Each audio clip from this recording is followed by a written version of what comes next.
Thank you so much. Good afternoon, everybody. Please, if you can not hear me properly, let me know. It's a great pleasure to be here. Thank you to Nikolai for inviting me to present part of my PhD work here today. So I am going to present to you a project called GateID, which allows for cell type purification by single-cell transcriptome-trained sorting, which is a project that I developed in the lab of Alexander van Oudenaarden at the Utrecht Institute in the Netherlands, while I am currently a postdoctoral fellow in the lab of Leonard Zahn at Boston Children's Hospital and Harvard Medical School. So the core of GateID is fact sorting and single-cell RNA-seq. And very briefly, before I start, I just want to introduce, even though I'm pretty sure you all are very familiar with flow cytometry. And with the GIF on the left, I just basically want to remind you the basis of flow cytometry, which is actually not unique to science, as you can see on this wonderful machine that is sorting tomatoes.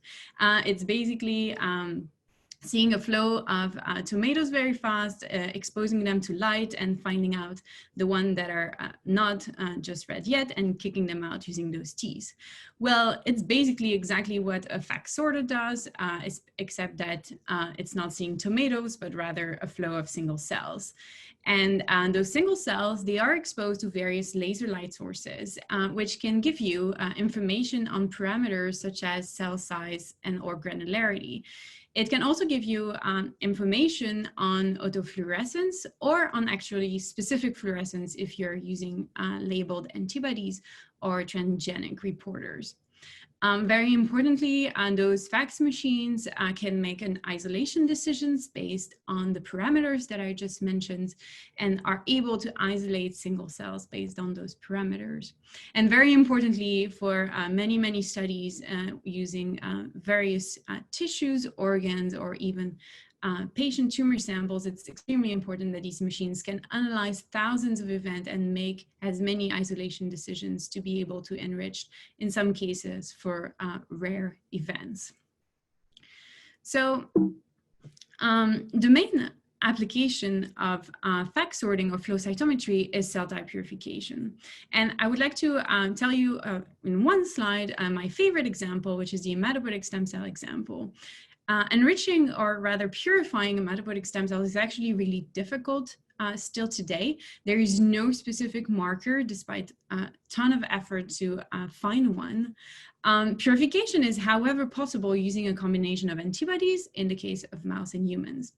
And here I am showing you one of the most accepted and used gating strategy to purify hematopoietic stem cells from the mouse bone marrow.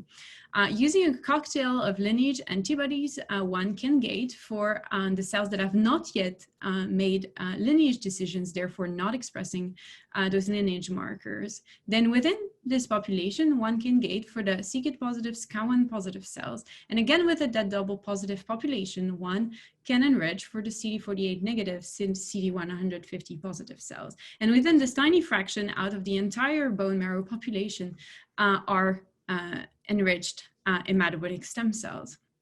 Now, one drawback of this approach, and I think of a lot of FACS experiments with many tissues and cell types, is that all these these placements of gate remains manual and highly subject to variation between experiments as well as in between FACS machine. And very importantly, when considering the downstream biological applications of those sorted cells, it was shown in the particular case of the hematopoietic stem cells enriched with this particular LSK-SLAM approach that only about 50% of the cells located in this gate are true HSCs, as shown by the gold standard assay in the field, which is transplantation. So I am not in any kind of way saying that the approaches that are right now available for purifying many different cell types are not valid, but I do think there is a large room for improvement. And this is the kind of thing that we try to tackle with GateID. Our goal with GateID was to isolate a transcriptionally defined cell type to the highest possible purity. And again, to improve on the limitations that I just mentioned, we wanted gate ID to fulfill 4 main criteria. We wanted gate ID to need no prior knowledge of the population of interest, such as expression of a specific marker like the lineage, SCA1, c-KIT, like I just mentioned for hematopoietic stem cells. We also wanted to identify the cell type based on the whole transcriptome, and again, not just using a handful of markers. Like the case of hematopoietic stem cells. We also honestly never wanted to ever touch a gate. We wanted a fully automated gate design and placement during experiment. And finally, we wanted to find an option that would allow us to purify the cell type in an antibody and transgene-free manner. So in the next few slides, I will take you through the process of gate ID, the 3 main steps of a gate ID experiment to achieve this goal of isolating a transcriptionally defined cell type to the highest purity. The first step of gate ID is the generation of a training data set. To generate a training data set, one can take their favorite organ or tissue of choice and make a single cell suspension out of it. Then you can go to your local fax machine and sort single cells from this single cell suspension into single tube or the single well of a plate. Very importantly, while sorting, you need to record the index data, which means that you will record for each single cell that will be sorted in a defined tube or well, the intensity of fluorescence in all the available channels of your fax machine. And the number of channels being recorded will depend on the specification of your fax machine. So once one has isolated all these different single cells and recorded for each and every single one of them their index data, it is possible to simply perform single-cell RNA sequencing and perform cell type identification. Here in my dummy example, which I will come back to, we can identify 3 distinct cell types in TSNE space: red, green, and blue cells. Now, once this is done, you're actually ready to generate what we call the gate ID training dataset, which is none other than a big table, which contains as rows individual cells. And then as the first columns come back those index sorting parameters, which we're recording live at the fax machine. And these values are basically those fluorescence intensity separated as columns for all the different channels that your fax machine allowed you to record.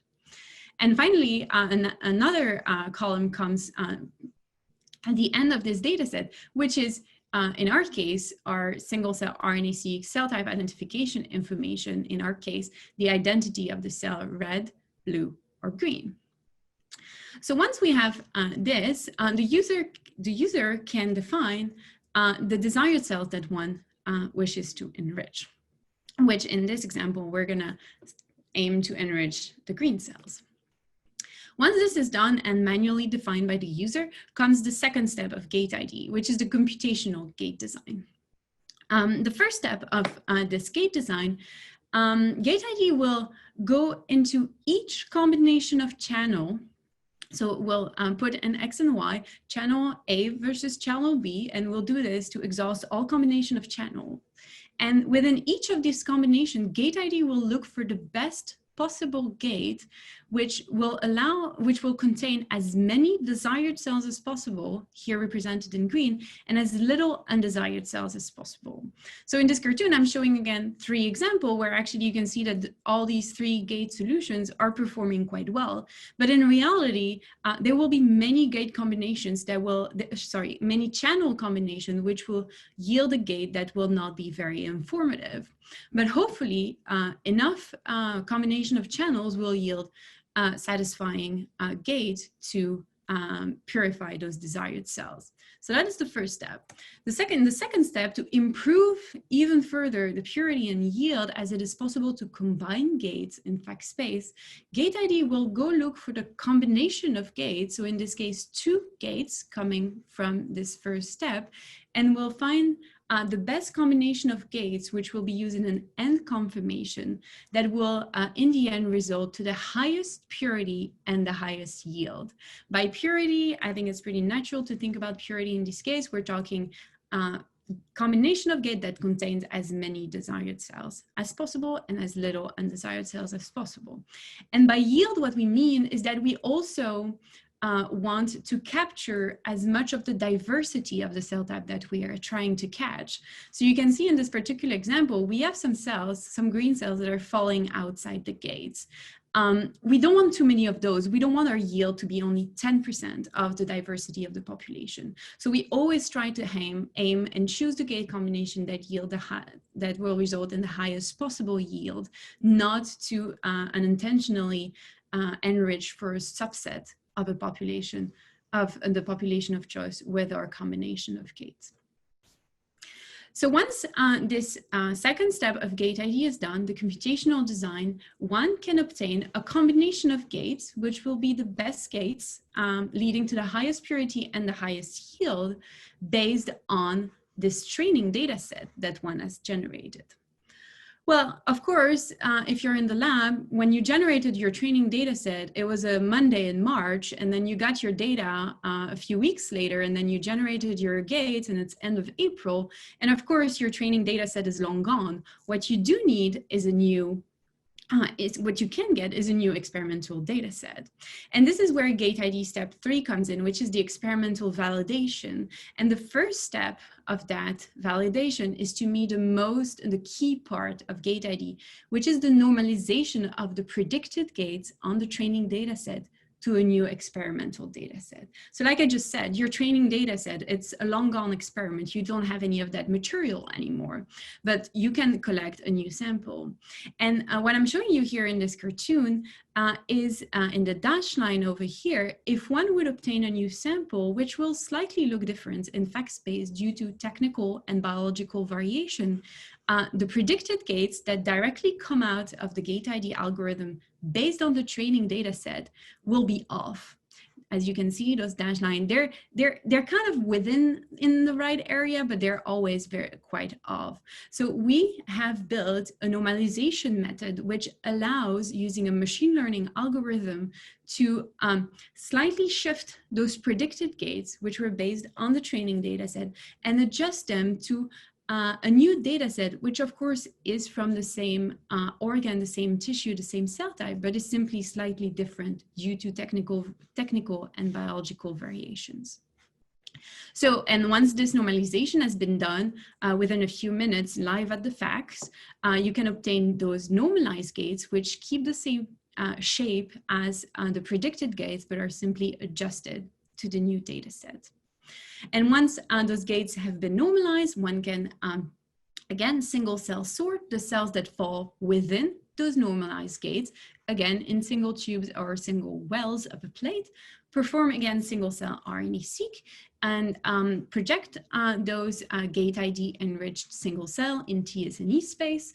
And the result that we like to see is an enrichment, in our example, of the green cells, which we can show in a histogram. And what we like to see is enrichment or purity higher than 80%.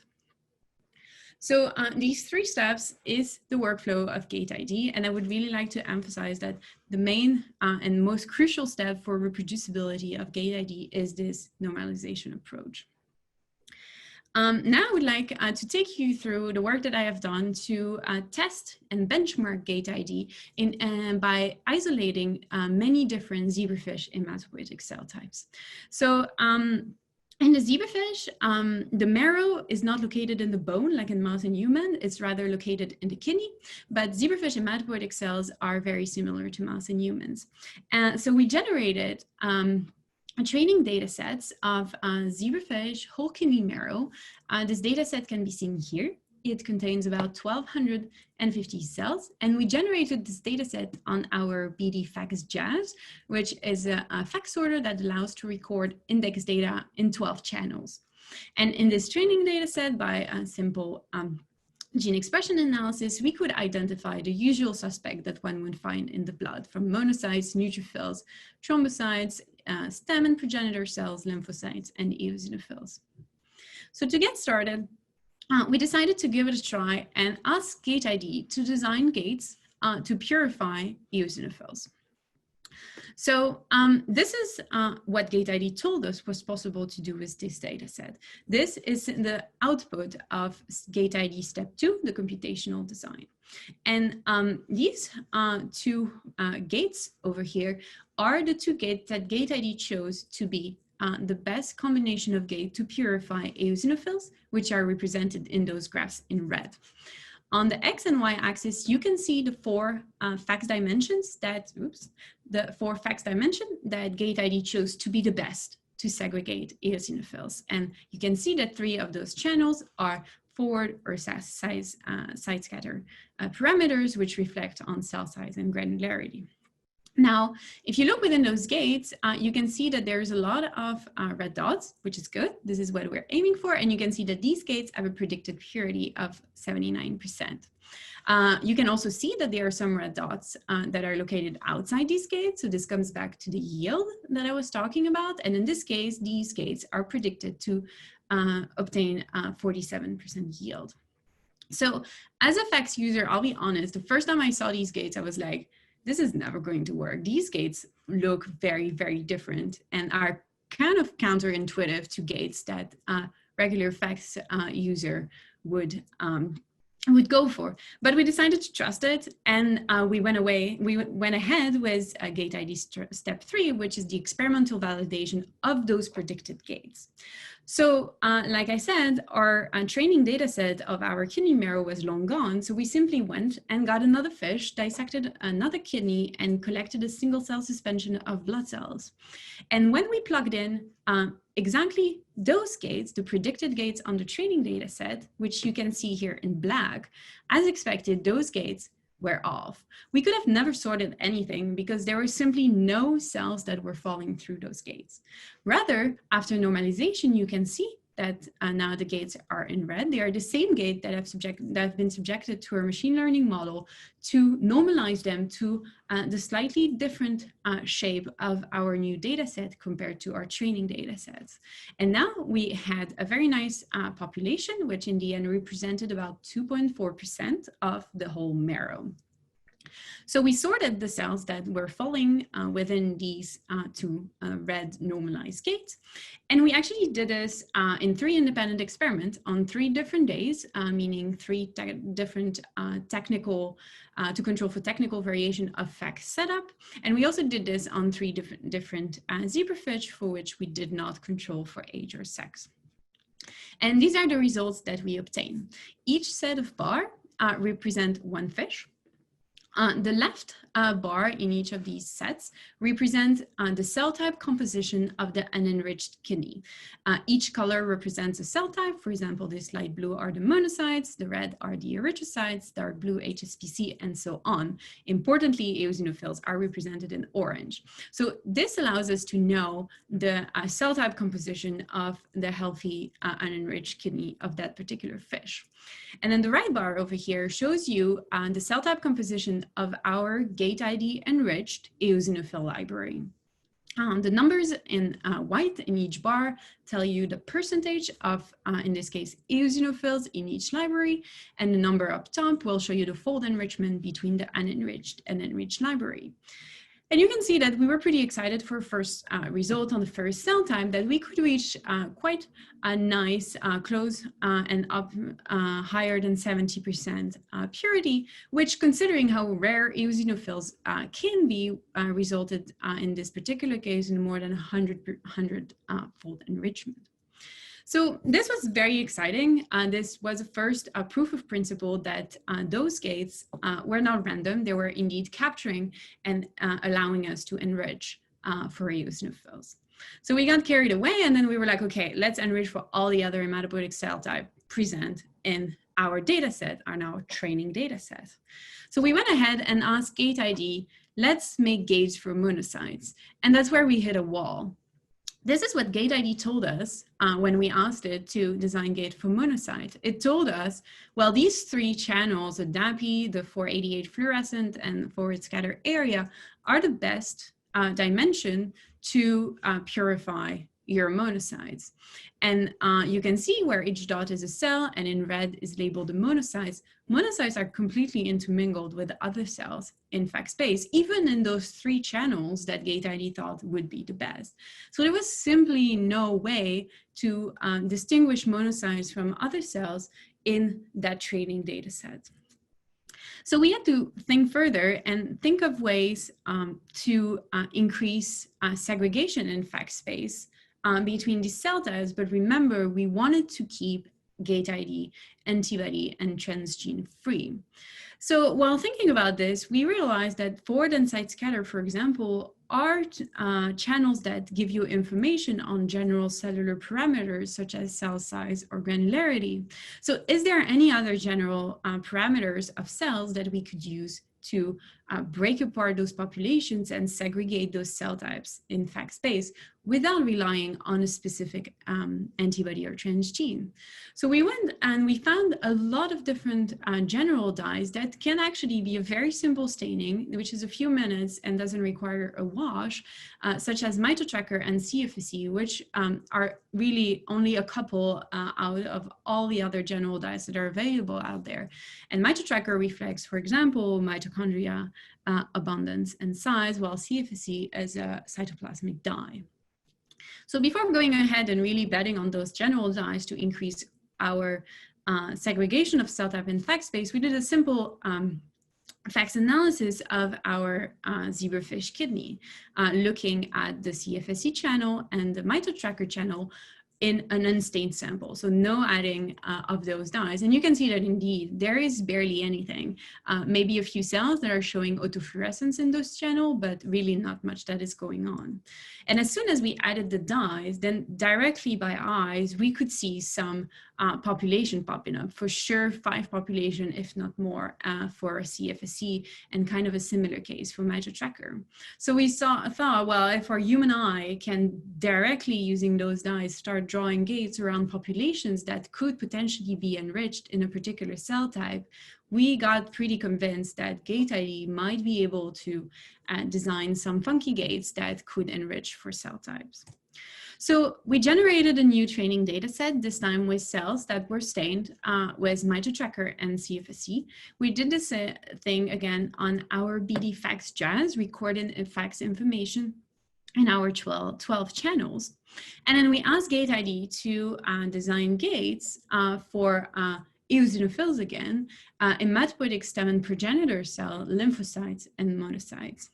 And we were very happy to see that GateID indeed was able to design gates for all these cell types with high purity and yield, which we went on to validate. And I will directly jump to our results. And here I'm showing you the results of eosinophil enrichment on this general dye stain data set. You can see that we actually got an even better enrichment for eosinophils using GateID on the stain data set, simply because those dyes simply enhanced even further the segregation of eosinophils in fact space compared to other cell type, which only improved the quality of the gates. So we reached purity as high as 90%. We were able to also purify hematopoietic stem and progenitor cells up to 90% purity. We also managed to almost reach 90% purity for lymphocytes. And finally, we could go beyond 90% purity with monocytes. I would like to draw your attention to those numbers that I wrote under the bar graphs, which show you that these enrichments are very reproducible, and this is something that is that we owe to our normalization method. So each of these experiments were always repeated at least 3 times, but the training data set remained the same. So a training data set that one generates can be used for many, many, many downstream experiments because of our ability to adjust those predicted gates to each new experimental data set by accounting for slight technical and biological variation. And importantly, we benchmark GateID versus some classical methods to enrich those cell types. In the zebrafish hematopoietic field, manual gating on forward and side scatter space is an accepted way to enrich for cell types. you can see that this approach yields barely 50% of eosinophil purity with a massive contamination of monocytes, which is simply due to the fact that monocytes and eosinophils are big granular cells that are very similar in forward side scatter space. We also use the CD41 zebrafish, transgenic zebrafish, which you can use to gate CD41 low cells, which are known to be hematopoietic stem and progenitor cells.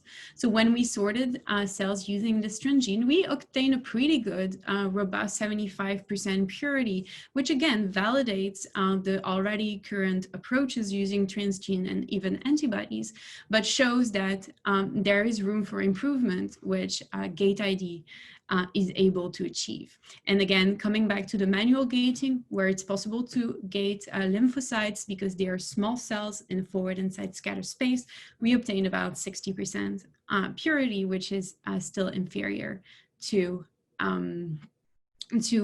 gate ID performance.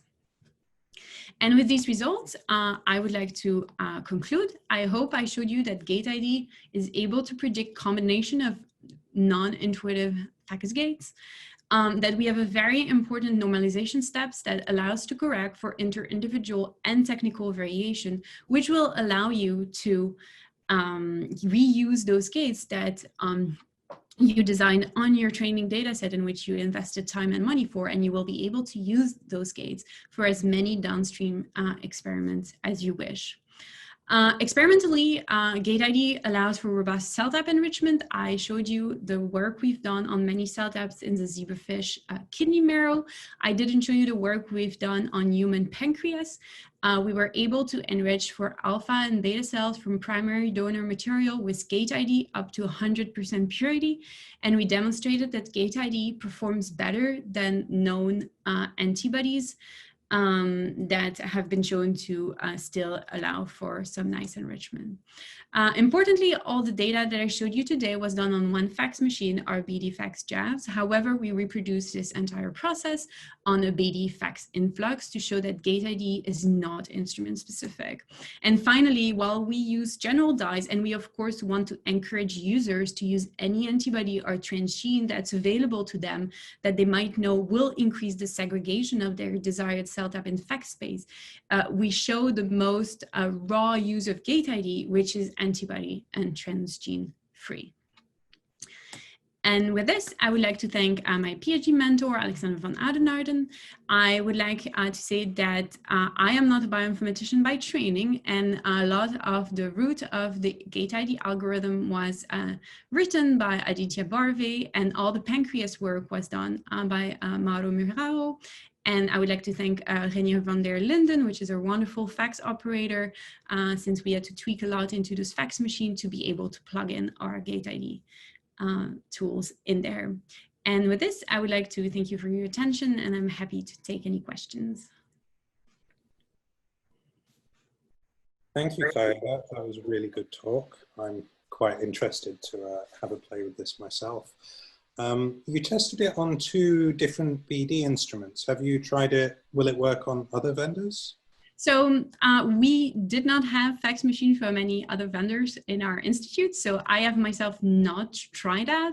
However, the only thing that you need to be able to get from your fax machine is this table containing the index parameters. And to my knowledge, every single fax machine that is able to record index data will simply allow you to export it in a table format.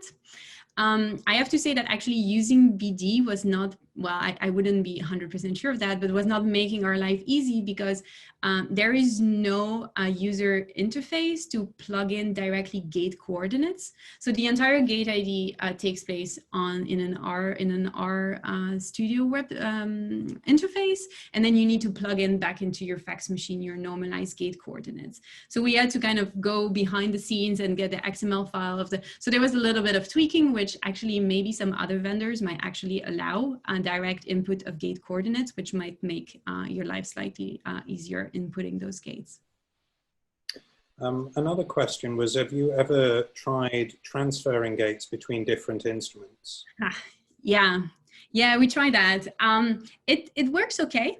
I mean, so if your machines are very similar, let's say optical configurations and channels that can, that basically reads the same with only slightly technical differences, then we have managed to make that work.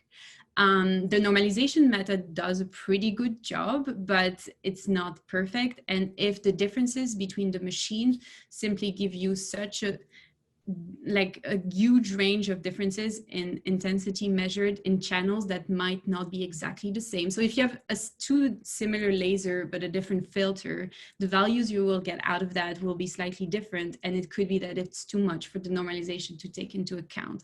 So we really want to encourage users to choose the fax machine that will that they will be able to keep for as long as they want. But I have actually exported gates from a fax machine in Utrecht to another fax machine in Vienna, where there was two filter differences, which the normalization was able to work with. So there is definitely possibility there. That's great. We have a question from Nikolai on what is the largest number of cell types or states that you've been able to sort at the same time using gate ID? So in the blood system, we have been able to sort from the same fish with gates originated from the same data set. And then in the same fish in the experimental data set, we have sorted 5 different cell types. So actually, all these graphs that I showed at the end with all the different cell types, each of them were a set of experiments. So you can isolate, as long as you have enough cells in your sorting tubes and you can get through those gates, you can enrich as many cells as will allow you to. We have a question from Wafa on should we follow the software blindly or always verify with a known data set first? So I understand that quite. So I'm not sure if the question relates to always validate the gates downstream by single cell RNA-seq, or once the gates are established, can you just trust them and not always validate your result? You can definitely do that. I would recommend the first couple of sorts to just do a single cell RNA-seq to validate your enrichment. For the blood, one can actually identify cell type pretty easily on a cytospin under the microscope. So we actually tested if we could assess purity of our gates by simply sorting some cells on a slide and assessing our purity by histology. And we showed pretty good results that were correlated with what we could see by single cell RNA sequencing. So I would go back for the beginning once you're setting up a gate ID experiment, make sure to sequence the content of your gates to make sure the gates are trustworthy. But once you've established that and you're staying within the same fax machine, which is within the same type of sample, I think it's absolutely possible to trust gate ID. I hope that answers the question. Yes. We have a question from Dustin on does gate ID create gates based on only the 2 or 3 best parameters, or can it actually give you a strategy that will use all 12 features you were measuring? Anything. Like you can, we always like a combination of 2 gates because that's also, you still want to be able to sort enough cells for a downstream experiment. So if you start putting 10 gates in an end conformation, you might get a great purity, 100% purity, but you might just be able to sort 10 or 15 cells, which might not help you. So I think it's always a balance depending on how abundant your desired cell type is, as well as also your yield, because the more you're going to put gates within an end conformation, the more you might start to subset for a different subpopulation if your cell type is not homogeneous. So I would recommend, we've done for the pancreas to isolate beta cells, we actually needed a combination of 3 gates and that worked perfectly fine. So I think anything 2, 3, even 4 gates is possible.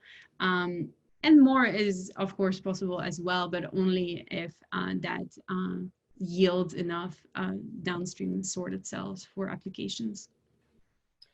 Thank you. And I'll break John's question into 2 parts. The first is, have you tried this approach with other animal species, so not just zebrafish? Yeah, so so all the pancreas work that I didn't show you today was done from human pancreas, so donor pancreas. We also have done some preliminary experiments with mouse bone marrow, which I didn't see those experiments through, but we definitely had successes there as well. I really envision that the system doesn't matter. What matters, of course, is that within that system, there is segregation in fact space that will allow you to see differences on which the algorithm will be able to draw gates. So any system where facts will allow to see differences, or you might have a large diversity of general cellular parameters that you can take advantage of to draw gates, should be possible. But of course, we have not investigated an endless number of systems. The second part of his question was how close, at least in transcriptomic space, do cells need to be before you start losing the ability to separate them? Can you separate really quite similar cell types, or? Yeah, I think there are so many layers to that question. I actually love that question. We are able to separate monocytes from neutrophils, which in transcriptome space are different, but they are also, there is a differentiation trajectory that comes from a common progenitors, and we are managing to separate those out. And we actually, it's not in the paper, but we actually have also managed to isolate NK cells, which is another subset of myeloid cells. The origin of NK cells, it's an interesting topic, but really off topic here. But I do think that there is definitely, if there is segregation in fact space of those cell type or cell state, I don't see any reason why the algorithm could not pick it up. What I think is also very important to make sure of is that the cells, you're not biasing for a subset. So this comes back again to the notion of yield. So why I also encourage people, once they're setting up their gates, to do a couple of sequencing experiments to validate the gates. You want to make sure that the cells you're sorting within those gates, once you map them back on your training data set in TSNE or UMAP space, that they intermingle perfectly with your desired population of choice, and that you're not targeting or subsetting a substate or a subpopulation of that. So yeah, this is my answer. I think there will definitely be more work to do to characterize the capacity, the capability of gate ID for, again, subpopulation or states, for example, within a differentiation trajectory. But we have not gone down that road.